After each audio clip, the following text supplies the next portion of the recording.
Bom, dando continuidade à nossa programação, eu convido Mariana Ox para a sua exposição, cujo tema é Protagonismo e Autonomia na Cultura Digital. Vejam como é tudo muito bem pensado e encadeado. Mariana é designer, jornalista e especialista em tecnologias na educação. É coordenadora do Educamídia, o programa de educação midiática do Instituto Palavra Aberta. É graduada em Comunicação Social, Jornalismo, pelo Centro Universitário da Cidade do Rio de Janeiro, com especialização em Design Gráfico pela Parsons School of Design, em Nova York, e pós-graduação em Letramento Digital pela Universidade de Rhode Island, Estados Unidos, onde colabora como docente do Summer Institute in Digital Literacy. Espero que... né? Depois de atuar internacionalmente como diretora de arte de revistas e jornais, tornou-se Google Innovator e Trainer, com experiência na transformação digital de escolas e no uso de ferramentas digitais na educação. É coautora do Guia da Educação Midiática, publicado pela Educamídia em 2020, e diversas outras publicações. Palestrante e autora de livros e artigos sobre cultura digital, busca explorar o papel da criatividade na educação e o uso ético e fortalecedor das mídias como forma de participação plena na sociedade. Seja muito bem-vinda.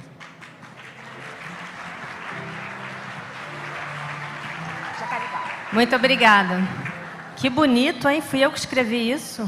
Achei bonito. Obrigada, gente. Obrigada, Cláudia. É um prazer enorme estar aqui. Obrigada aos organizadores dessa semana linda.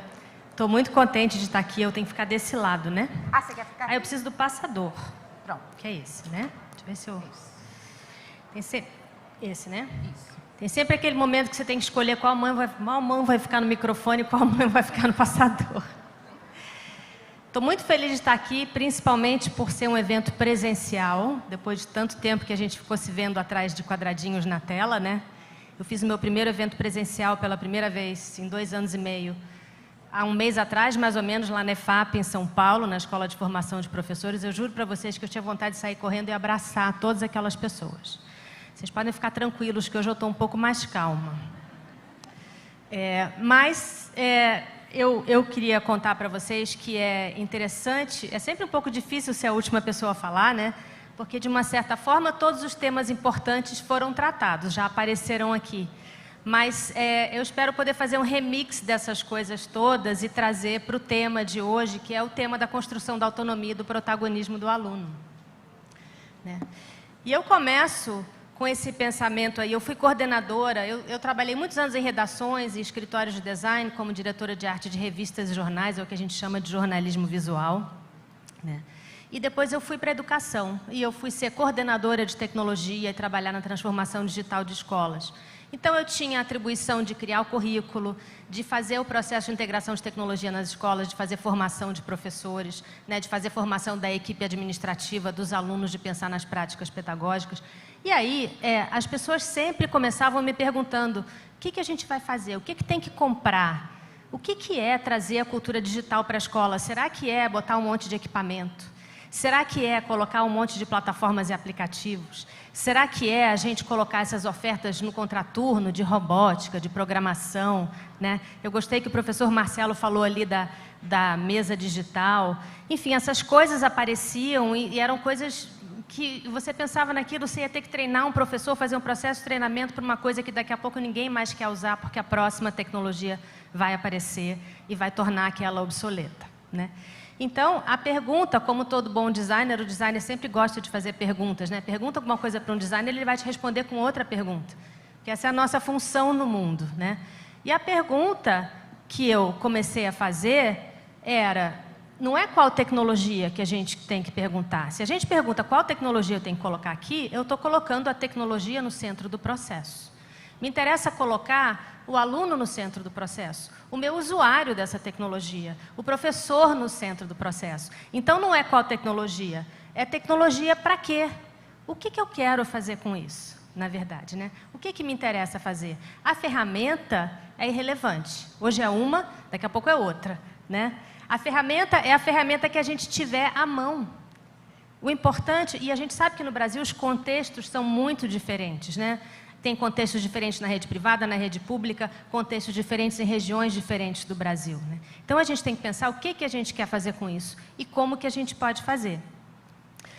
E aí eu comecei a perceber que, na verdade, não era o papel da cultura digital na escola. A gente tem que começar a pensar qual é o papel da escola na cultura digital. O que a escola pode fazer de forma ampliada pela tecnologia para se aproximar da cultura digital, para se aproximar do mundo no qual a gente realmente vive, no mundo que os alunos encontram quando eles saem para fora da escola, né? Então, a pergunta é um pouco diferente.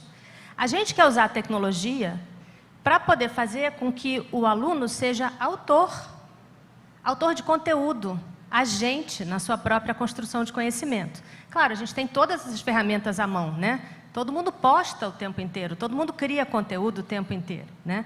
E aí a gente desenvolve essas competências socioemocionais fazendo isso. A gente quer que o aluno possa ser um cidadão global, porque a tecnologia nos permite derrubar os limites espaço-temporais da escola.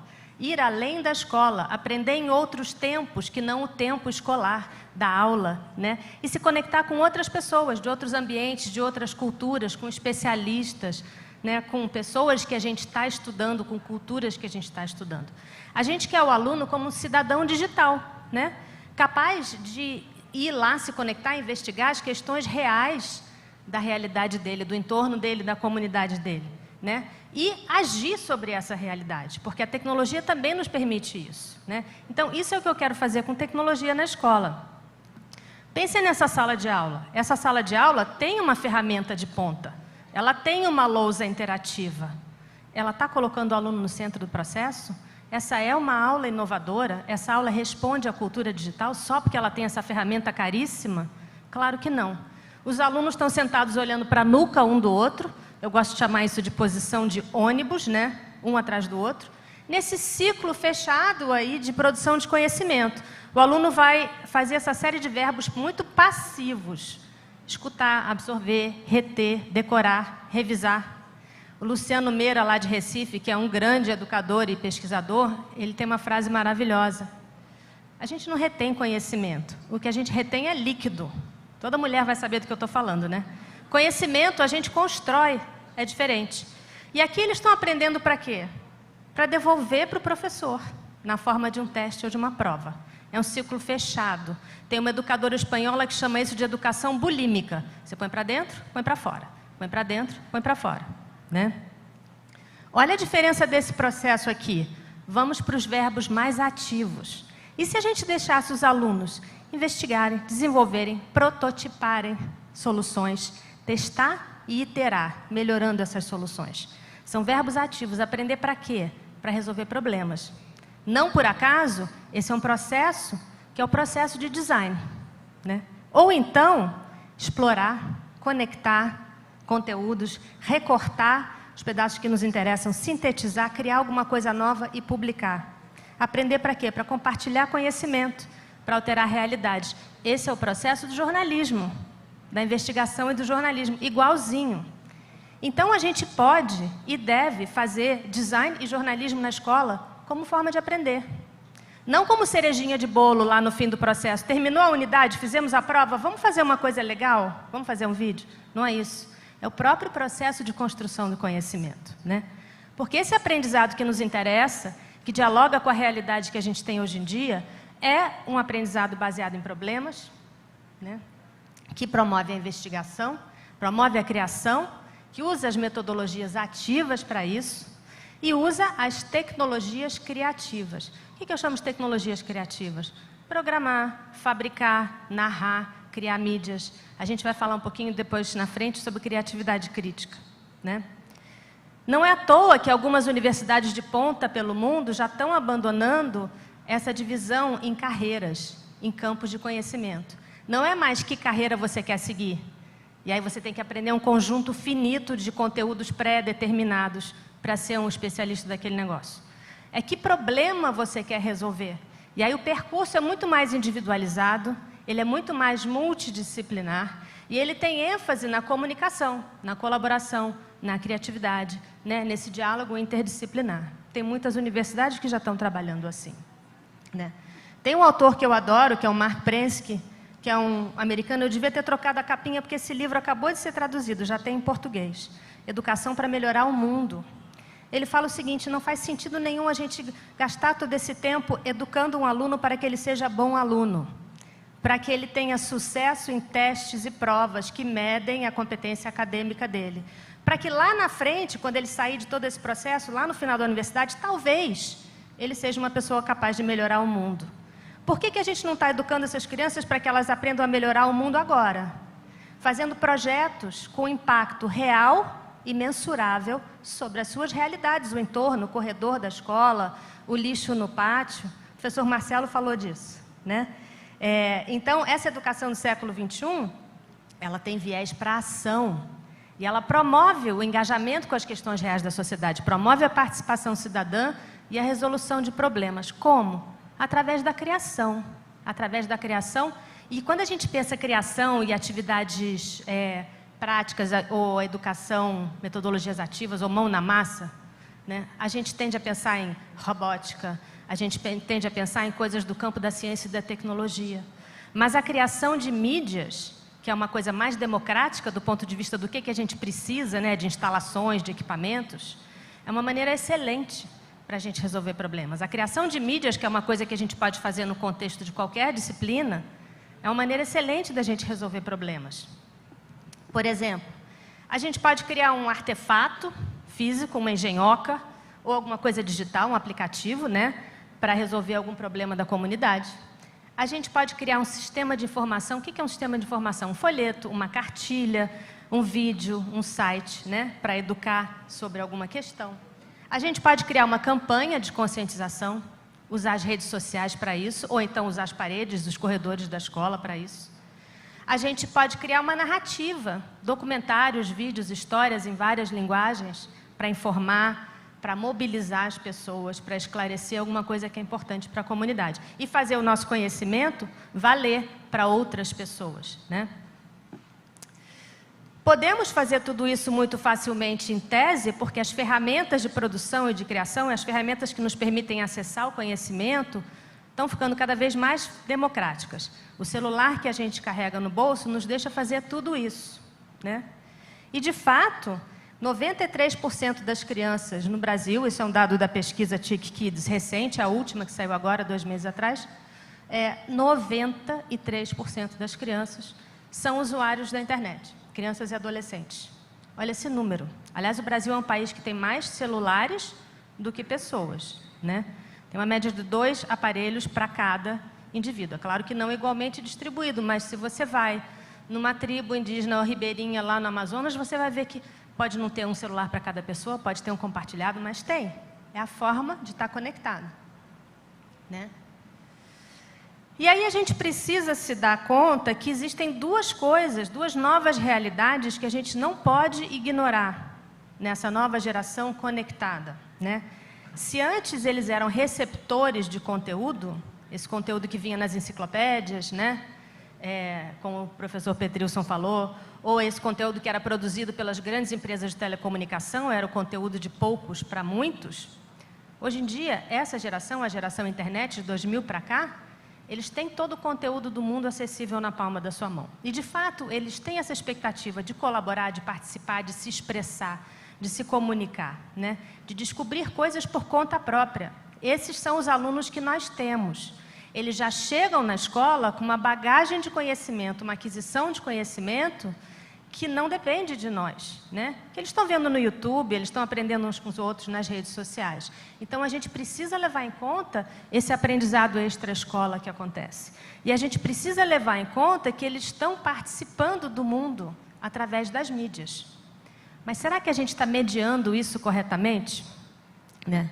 Será que eles têm as habilidades necessárias para fazer um bom uso, um uso fortalecedor desses ambientes, né? E aí a gente precisa notar o seguinte: o conceito de alfabetização, o que é a gente ser alfabetizado hoje em dia? O que é a gente ser letrado hoje em dia? Eu tenho uma professora lá nos Estados Unidos, a professora Renée Hobbs, que ela fala o seguinte: conceito de alfabetização é móvel, ele não é fixo. Ele muda à medida em que mudam as tecnologias de informação e comunicação, né? Então, à medida que muda o ambiente tecnológico, a gente começa a ter que lidar com novas possibilidades e novos desafios entre o que é ser e não ser letrado, né? Poder estar nesse ambiente. Então, a gente tem novos formatos, literalmente novos formatos de mídia, novos ambientes onde a gente se encontra e se comunica, né? A gente tem um fato inédito no mundo dessa convergência entre produtores e consumidores de conteúdo, né? Todos nós, hoje em dia, somos, ao mesmo tempo, produtores e consumidores. Produtores como? Curtir, compartilhar alguma coisa, postar alguma coisa. É tão fácil, né? Nós estamos fazendo isso o tempo todo. E o problema é que nesses ambientes onde a gente circula e onde a gente se informa, tem todo tipo de gente, com todo tipo de intenção. Tem gente tentando informar, tem gente tentando convencer, mudar as nossas ideias e atitudes, tem gente tentando vender coisas, de forma explícita ou não, né? Tem gente tentando nos enganar. Então, tem múltiplos autores ali e propósitos diferentes, e o problema é que as coisas não estão identificadas. Tudo vem ali sem distinção de hierarquia nas mesmas redes sociais. Agravado pelo fato de que no Brasil, que é um país que tem uma distribuição de renda muito desigual, todo mundo tem celular, mas muita gente tem um celular com os planos mais populares, que já vem o Facebook, já vem o WhatsApp, e não tem planos de dado para navegar, fora desses ambientes. Então, mesmo se a pessoa soubesse que quando ela vê alguma coisa estranha, ela precisa verificar e fazer uma busca no Google, ela não tem como ir no Google. O telefone dela não tem plano de dados, só tem o que está incluído, que é ficar dentro desse universo, né? E aí, qual é o problema desse universo? Ler nesse universo, né? Construir conhecimento de forma autônoma requer todas essas novas habilidades aqui. Primeiro, o letramento da informação. A gente tem que saber fazer busca e curadoria da informação, né? Saber o que vale a pena, o que não vale a pena, o que é confiável ou não, o que é falso, o que é verdadeiro. A gente tem que ler em formatos diferentes, formatos imersivos, formatos interativos, muita imagem, né? A gente está numa sociedade muito imagética. A gente tem muita informação que vem em infográficos, né? Será que os infográficos, os gráficos, as tabelas, são coisas que são narrativas? Pessoas fazem escolhas ali para contar determinada história, certo? A gente tem que aprender a ler de forma reflexiva, né? Eu gosto mais de usar reflexiva do que crítica, porque crítica adquire um pouco essa conotação de criticar alguma coisa, né? Então, a gente tem que olhar para uma mensagem, qualquer que seja ela, pode ser uma publicidade, como eu coloquei aqui, pode ser uma embalagem de cereal de café da manhã, pode ser uma embalagem de brinquedo, pode ser uma abertura de um programa de televisão, né? E a gente tem que saber quem é o autor, qual o propósito daquele autor, que técnicas ele usou para conseguir esse propósito, né? Para quem aquela mensagem é dirigida, né? Que conteúdo é aquele? Identificar o tipo do discurso. Eu coloquei esse leguinho ali porque meu filho, quando ele tinha uns 10 anos, eu cheguei na sala e eu falei, o que você está assistindo? Eu estou assistindo uma série, mamãe, estou assistindo a minha série. O que ele estava assistindo, na verdade, era uma série de vídeos de unboxing de Lego. Ou seja, era publicidade. Era um conteúdo que tentava vender Lego para ele, não era uma série, não tinha um enredo, não tinha uma narrativa, né? Então, saber identificar o que é publicidade, o que é programa, o que essa publicidade está tentando vender, né? Será que essa mensagem está tentando me convencer de alguma coisa, que é o que a gente chama de propaganda, né? Que é diferente de publicidade? E questões importantíssimas para a gente, que são questões de representação. Quem está representado aqui? De que maneira? É uma maneira real, complexa?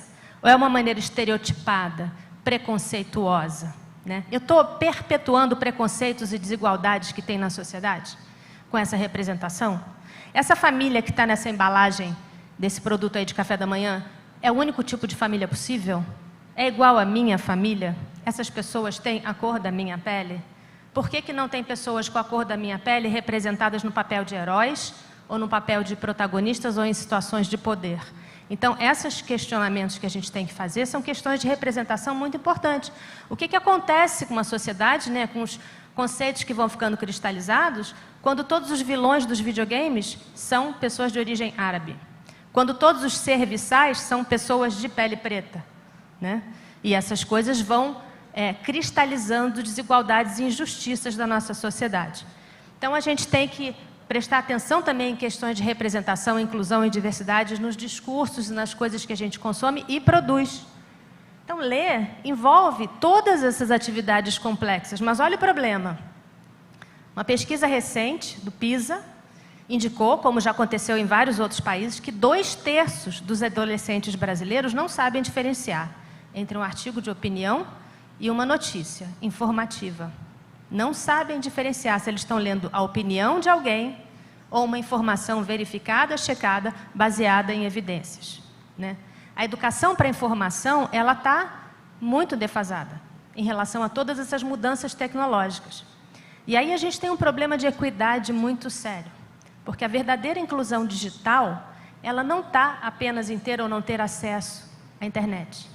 Ela está, hoje em dia, em ter as habilidades necessárias para você saber fazer um bom uso daquele ambiente, encontrar a informação a que você tem direito para poder se informar e exercer a sua cidadania, fazer as suas escolhas livremente, saber o que é confiável e o que não é confiável, encontrar onde estão as oportunidades para você, encontrar os ambientes ou as mensagens que estão te excluindo, ocupar espaços, né, grupos que não têm voz poderiam ocupar os seus espaços. Então, a equidade hoje em dia reside na construção dessas habilidades. E não só, como a gente falou durante muito tempo, em quem tem ou não tem acesso à internet. Porque de um jeito ou de outro, quase todo mundo tem, né? Se não for seu próprio celular, é um compartilhado, ou é uma lan house, ou é alguma coisa que a gente consegue acessar. Aí, eu sou coordenadora do programa Educamídia, nós construímos aí um currículo, tentamos sistematizar quais são essas habilidades, né, as habilidades de ler, escrever e participar no ambiente digital, para que a gente possa, então, aprender com autonomia e exercer o nosso protagonismo aí nesse ambiente. Quem quiser se aprofundar, tiver curiosidade, está ali no educamidia.org.br. A gente tem um monte de material, é tudo gratuito, tem um livro lá para baixar, que é o Guia da Educação Midiática, né? Então, é isso ser educado midiaticamente, né? É filtrar todo esse fluxo enorme das informações, ler criticamente, desenvolver a nossa voz, saber usar todas essas competências de autoexpressão, né? Atuando nas nossas comunidades, e fazer isso de forma ética e respeitosa, combatendo o discurso de ódio, reconhecendo e respeitando a diversidade, né? E aí, como é que a gente faz um aprendizado baseado nessa realidade em que os alunos têm acesso a tudo isso, né? Mas precisam dessas habilidades para poder aprender de forma autônoma e aprender a continuar aprendendo, porque não tenham dúvida, a gente vive num mundo em que eles vão ter que continuar aprendendo muito depois de saírem da escola, né? Isso é uma das principais coisas que a gente tem que ensinar hoje em dia. Como é que a gente aprende a aprender, né? Aprender é criação, né? O conhecimento não é uma coisa que a gente absorve. O conhecimento, ele está no criar, né? Então, essa possibilidade de exercer o protagonismo, de fazer escolha sobre o que eu quero investigar, o que eu quero criar, o professor Marcelo falou nisso também, né? Ter autonomia, ter voz, poder criar alguma coisa que tenha impacto real, que vá para uma audiência real, a gente tem que construir uma educação em cima disso. Essa é uma foto que eu tirei numa escola na Califórnia, que eu fui visitar, e era a primeira escola pública daquele distrito a ter computadores no esquema 1:1, um computador por aluno. Eu cheguei lá e falei, bom, eu vou encontrar uma escola cheia de computadores o tempo todo, né? Eles estão o tempo todo no computador. Não é isso que acontece. Olha a sala de aula. Tem cartaz, tem parede, tem livro, tem fichário, tem material de consulta em cima da mesa e, acima de tudo, tem um ambiente de colaboração. Eles não estão olhando para a nuca um do outro.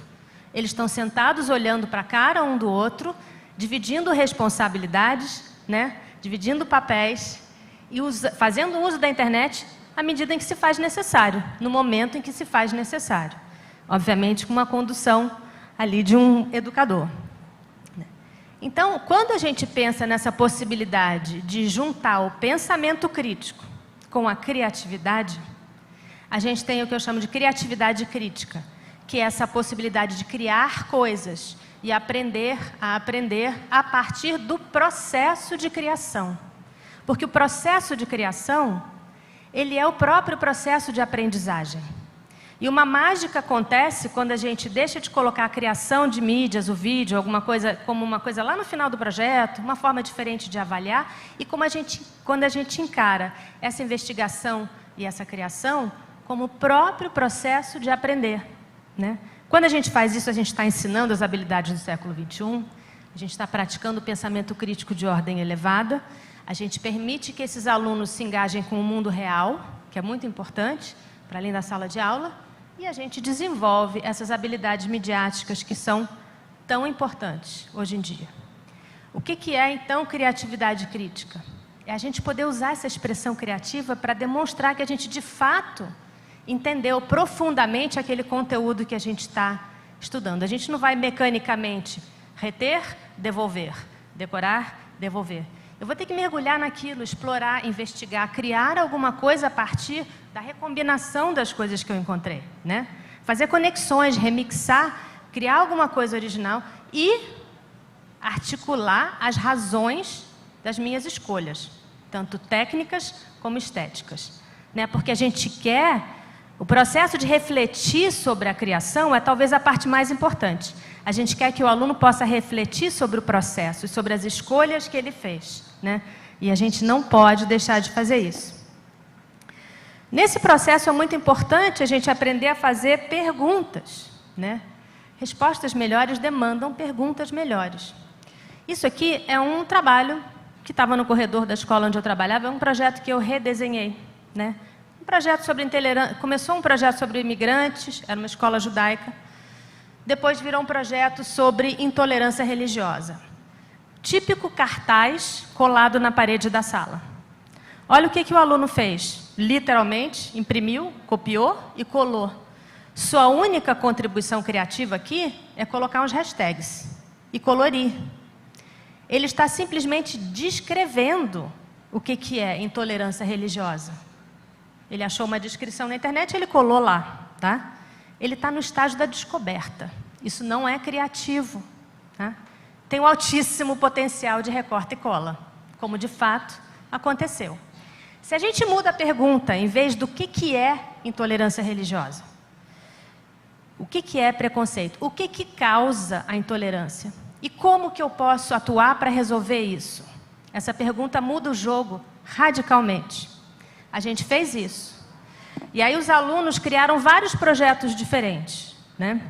A gente pensou, fez brainstorming, encheu a parede de coisas e criou alguns projetos diferentes. Nesse aqui do lado esquerdo é uma história de imigrantes. Eles entrevistaram refugiados, colocaram suas fotos, esse é só um protótipo, resolveram colocar tudo em preto e branco para ter uma homogeneidade em cima de um mapa e debaixo da foto a história de cada um. Na primeira pessoa, que eles entrevistaram. Para quê? Para eliminar o desconhecimento que provoca o medo e que provoca o preconceito. Do outro lado, eles pensaram em transformar a diferença numa vantagem. A diferença cultural passa a ser uma vantagem. Fazer um buffet, fazer um serviço de comidas dessas mulheres sírias. Essa aqui é só uma foto ilustrativa. E depois fazer todas as mídias sociais para divulgar esse serviço. Então, eles estão no estágio da solução. É analítico e é altamente criativo. Eu vou pedir desculpas porque eu não gosto de slide com muito texto, mas isso aqui é muito interessante. Vem de um livro chamado Intenção, Criatividade Crítica na Sala de Aula. Na educação tradicional, a autoridade pertence a poucos, né? Ela está incorporada no professor, ela está presa num livro. Só que o nosso mundo aí fora desafia essa hierarquia. A gente vive numa cultura da participação. O nosso acesso à informação, que a gente tem o tempo todo, e a habilidade de criar e brincar com as mídias, democratiza o panorama do aprendizado. Uma sala de aula de pesquisadores, especialistas, editores e criadores pode ser um território não familiar para muitos educadores. Mas é um retorno às nossas inclinações mais naturais enquanto aprendentes. É uma forma muito mais natural de aprender, né? Essa aprendizagem baseada em investigação, ela não tem resultados previsíveis, o que é um dilema aqui para os educadores. A gente não sabe onde vai dar, a priori, né? A produção não é uniforme, cada aluno vai fazer uma coisa diferente. A gente não tem resposta correta. Como é que o educador fica frente a essa transformação tão radical? Fora isso, a gente tem que preparar para estimular a colaboração entre eles, aprender junto com eles, explorar ferramentas que a gente talvez não conheça, liderar um processo de investigação no qual a gente também está navegando junto com eles, a gente não sabe aonde vai dar, né? E documentar esse processo, para que a gente possa avaliar a jornada, não só o produto final. Então, imagina que a gente está fazendo um projeto sobre poluição. Uma das coisas que me irrita profundamente é entrar numa sala de aula e ver 20 trabalhinhos iguais na parede, 30, né? Não precisa, gente.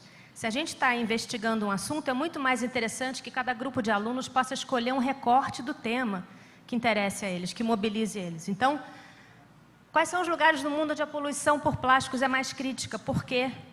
Qual a história desse material? Por que ele virou esse problema global, se antes ele era um material milagroso, né? Como é que essa poluição por plásticos impacta a vida de pessoas? Quem são os personagens, né? E os animais? Tem algumas espécies que estão sendo mais atingidas do que outras. Por quê, né? Como é que a gente pode mudar os nossos hábitos para resolver esse problema? Então, olha quantas perguntas diferentes a gente pode fazer sobre o mesmo tema e o que a gente pode criar? Mídias em linguagens diversas. Mapa, linha do tempo, documentário, campanha, cartazes, jogos. Cada assunto vai nos dizer como que ele precisa ser tratado. Cada um tem uma maneira que vai representar melhor o que a gente quer contar, né? E esse é um processo maravilhoso de fazer junto com os alunos, né? Assim como o professor Marcelo estava falando, não, acho que foi o professor Petrilson que falou, né? A educação midiática, assim como ele falou no caso da Wikipedia, não é o meio para aprender. Não é o meio para aprender, mas assim como que a gente vai aprender. E o que a gente tem que fazer para introduzir essa maneira de aprender? De forma cotidiana, todos os dias, para que a gente possa construir essas habilidades ao longo de todo o processo de escolarização. E de forma muito intencional.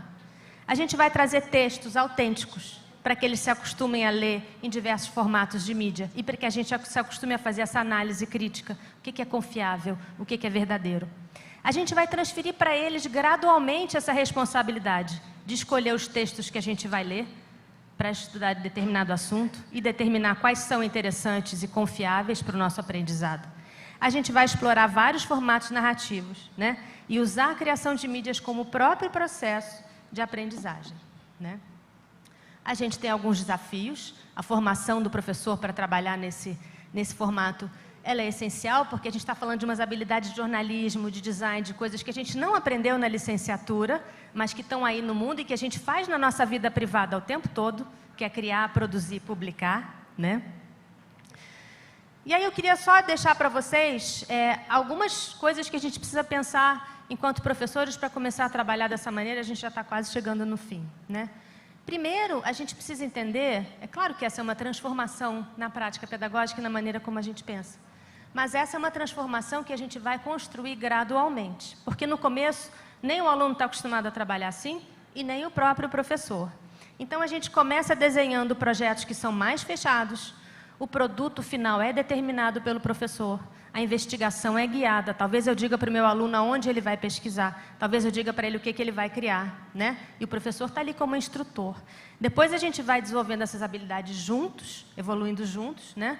Ali no meio o professor está como mentor, os alunos têm alguma escolha, talvez eu dê um menu de escolhas, de formatos ou de assuntos para os alunos criarem.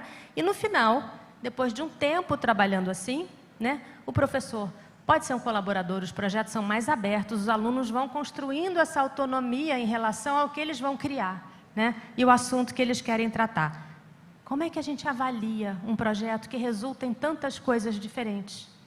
É muito importante a gente avaliar o processo e não o produto final, né? Como é que foi a qualidade da pesquisa, né? O que eu coloquei ali no conteúdo? Eu coletei dados, eu mostrei evidências, né? Eu construí adequadamente a minha narrativa. E as habilidades de produção criativa, a entrega, a originalidade, a escolha do formato, se as mídias que eu usei são adequadas, se eu dei créditos, se eu não usei nada que eu não tinha permissão de usar. É muito importante, até uma questão de equidade, que a gente não avalie o produto final. Porque, afinal de contas, gente, para fazer uma coisa com um aspecto profissional, a gente tem template. Você liga o computador, você aperta 3 botões e pensem na questão da equidade. Uma pessoa que cresceu numa casa que tem 3 computadores Mac e 4 celulares iPhone, ele tem aqueles programas maravilhosos que fazem tudo sozinho, você tem créditos, parece um filme que você vê no cinema, né? Então, a gente não quer colocar o foco ali. A gente quer avaliar o processo de aprendizado, as reflexões sobre o aprendizado. Se ele conseguiu, ao longo do processo, adquirir as habilidades para aprender sozinho. E se a compreensão dele sobre o tema aumentou ao longo do processo, né?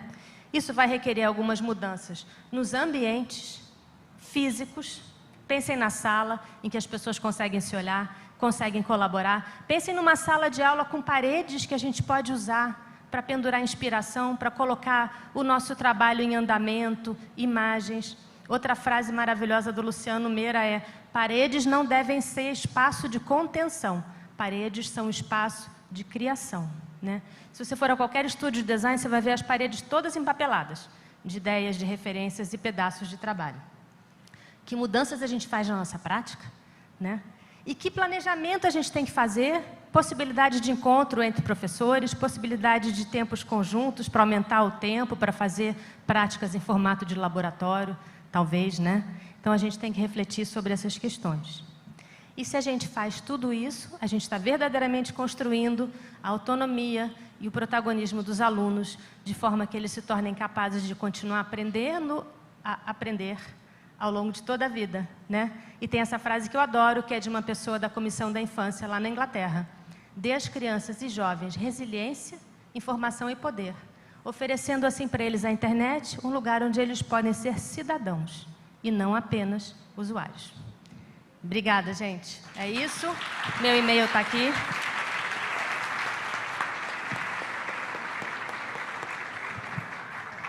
Senta aqui um pouquinho. Vamos ter sofá, que bom, gente. Que delícia ouvir Mariana, né? Que delícia ouvir Mariana e trazendo tanta coisa boa para a gente e dando continuidade àquilo que a gente já ouviu anteriormente, né? Com outros professores e outros enfoques, mas Mariana traz um mundo de possibilidades para o nosso universo de trabalho. E o que eu acho muito potente na sua fala e nos anteriores é sempre a mudança da qualidade de interação que a gente precisa promover na sala de aula, né? Eu, por uma questão epistemológica, gosto de cooperação mais do que colaboração, né? Porque assim, e aí compartilhando com vocês, colegas, cooperação na perspectiva construtivista é operar com, né? Então não é só ajudar, é troca de perspectiva. Então eu gosto muito de usar essa terminologia. Mas a gente chega no mesmo lugar porque é a busca da autonomia.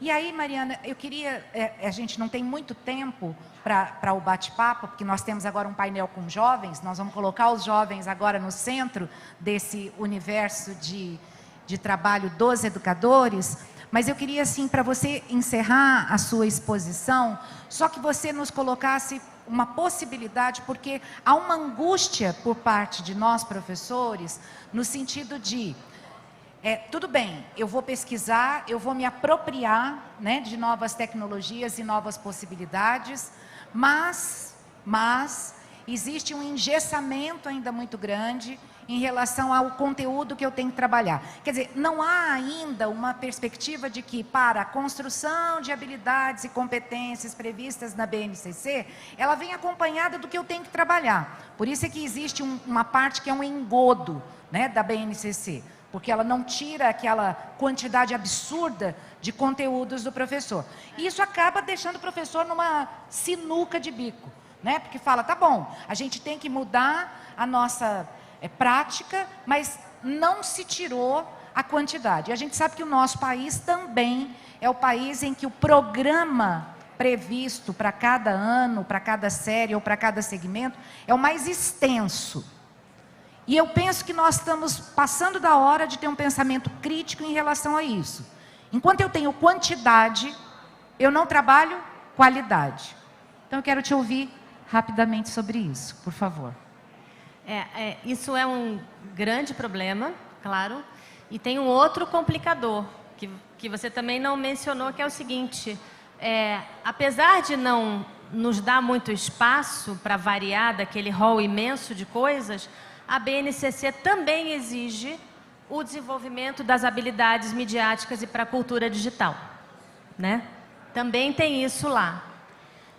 A gente está muito consciente de que a gente está falando de uma mudança de cultura, né? Mudanças de cultura, elas não acontecem da noite para o dia. E elas também não acontecem através de ruptura. Elas acontecem através de mudanças incrementais. Então, a gente sempre fala, nós temos um curso de formação de professores do Educamídia que a gente oferece 2 vezes por ano, aliás, propaganda, é gratuito. É um curso de 30 horas. E a gente sempre fala assim, o nosso objetivo é que aquele professor consiga evoluir do ponto em que ele está. Porque qualquer pequena mudança que você conseguir introduzir, em vez de trazer uma bibliografia, deixa os alunos pesquisarem, abre espaço para discutir confiabilidade de fontes e a pertinência da Wikipedia. Em vez de mandar fazer uma redação, deixa eles escolherem aspectos diferentes do tema e cada um propor um formato narrativo que eles vão usar. E a gente vai introduzindo essas coisas de forma incremental, até porque o próprio professor também precisa aprender a trabalhar dessa maneira. Então, a gente precisa pensar em mudanças incrementais, até que o professor entenda como casar todo aquele conteúdo dentro desse formato mais, digamos assim, menos guiado. Porque é possível, a gente vê muitas escolas no exterior fazerem isso, né? Você faz projetos criativos e você está embutindo ali todas as referências de conteúdo que você precisa embutir. Mas isso é uma prática que a gente não tem na formação dos professores. Exato. E a gente tem que aprender a fazer isso gradualmente. A BNCC é muito cruel nesse sentido, porque a exigência da fluência digital está lá. Está lá. Né? Então, a gente tem que dar conta disso tudo. A única resposta que a gente tem é uma tomada de consciência, é um aprendizado em serviço, né? Uhum. E a gente ir trocando e colaborando, porque eu acho que uma das coisas mais interessantes é quando os professores conseguem colaborar, trocar experiências, compartilhar práticas e aprender uns com os outros. Nas escolas que eu trabalhei, eu sempre advoguei por esse espaço de troca entre os professores e tempo para eles terem laboratórios mão na massa, para eles próprios poderem testar o que eles estão pedindo para os alunos fazerem. É o educador aprendente, né? Sempre aprendente. Mariana, nós temos uma pergunta Tudo bem? Pode fazer a sua pergunta. Oi, eu tô bem. E vocês? Eu sou a Isabelle, eu estou no último ano do ensino médio e eu gostaria de falar um pouco sobre o que você falou no começo. Eu não sei se eu entendi muito bem do que o professor ele não tem que ter uma formação na área de tecnologia. Mas eu acho que ele tem, sim, ter um pouquinho, né, de conhecimento, porque eu estou tendo tecnologia na minha escola, só que lá a gente não tem recursos, entendeu? Então, tipo, a gente não tem computador. A professora, ela conseguiu dar uma matéria para a gente no começo do ano, assim, como era formado o computador, que a gente poderia fazer com ele, mas até agora a gente não tem mais o que fazer, entendeu? Porque ela não sabe o que dá para a gente, ela é uma professora de educação física. Então, como que a gente vai usar a tecnologia, que é muito importante. Eu tive uma prova, a gente falou sobre tecnologia na prova, mas o que eu coloquei na prova não foi o que eu aprendi na escola, entendeu? Mas que era uma coisa importante para se falar de tecnologia. Como que a gente pode usar dentro da escola, entendeu? Porque é um novo ensino, né, de todas as escolas terem tecnologia. Mas como eles vão ter se eles não vão conseguir utilizar os alunos, sabe, para conseguir caminhar para frente? Essa é uma ótima pergunta, Isabelle, obrigada. Eu acho que o que eu quis dizer não é que os professores não precisam aprender sobre tecnologia, é que o foco não deve ser na ferramenta. Não é um aprendizado da tecnologia enquanto ferramenta, como é que isso aqui funciona, vamos apertar botão. É claro que todo mundo tem que fazer isso, mas todo mundo tem que fazer isso para existir na sociedade contemporânea, seja um professor ou não. Todos nós que vivemos nesse mundo de hoje, precisamos de um mínimo de letramento digital. O que eu quis dizer é que a gente não pode colocar o foco no funcionamento dos aparelhos, senão fica aquele fetiche do equipamento, sabe? O foco tem que ser, no caso do professor, na pedagogia e não na tecnologia, né? Olha o que ele tem em volta, vê as possibilidades que ele tem e pensa na prática pedagógica que ele pode ampliar com o uso desses recursos que ele tem ali. É claro que nem sempre ele teve essa formação, às vezes ele tem que buscar fora, infelizmente a gente vê que isso acontece, né? O professor tem que correr atrás dessa formação, mas o importante é que a gente nunca diga, eu não posso porque na minha escola não tem computador, para esse professor. Eu tenho uma história maravilhosa, eu vou contar bem rapidinha. Nós demos uma formação em Brasília, num sábado. Conversamos muito sobre fake news, a nossa responsabilidade quando a gente compartilha alguma coisa sem verificar. Tinha um professor de uma escola numa periferia de uma cidade em Goiás. E ele ficou tão mobilizado com o que ele aprendeu, que ele chegou na escola na segunda-feira e ele queria usar aquilo. Só que ele não tinha recursos. Mas pensa bem, o fato de que ele não tem na escola não quer dizer que os alunos dele não estão usando essas coisas fora da escola. E ele se sentiu na responsabilidade de ensinar. Ele pegou cartaz, ele xerocou um monte de coisas que circulavam nas redes sociais daquela comunidade, colou as frases ali e as crianças tinham que ir no cartaz desenhar um dedinho para cima, curtir, não curtir, compartilharia, não compartilharia. E sem equipamento digital nenhum, ele promoveu uma discussão maravilhosa sobre desinformação nas redes e a nossa responsabilidade. Porque se a escola tem ou não tem, o fato é que os alunos estão usando. E a gente achou tão bonito esse caso que a gente participou de um evento no Congresso Nacional e a gente contou essa história, né? Então, é claro que a gente quer que todo mundo tenha acesso. Mas a gente vai fazer o melhor que a gente tiver e, claro, lutar pelo acesso é uma bandeira. Lutar pela banda larga nas escolas e pela formação dos professores é uma bandeira. Mas a gente vai fazer o melhor que a gente puder fazer com o que a gente tem à mão para que os alunos não fiquem de fora, né? E não deixem de ser informados e parem para refletir sobre essas coisas que eles usam o tempo todo. Nem que a gente tenha que fazer uma roda de conversa. Que, aliás, é uma tecnologia educativa maravilhosa. Maravilhosa, maravilhosa. Mariana, muitíssimo obrigada. Te agradeço muito. Prazer de conhecer. Igualmente.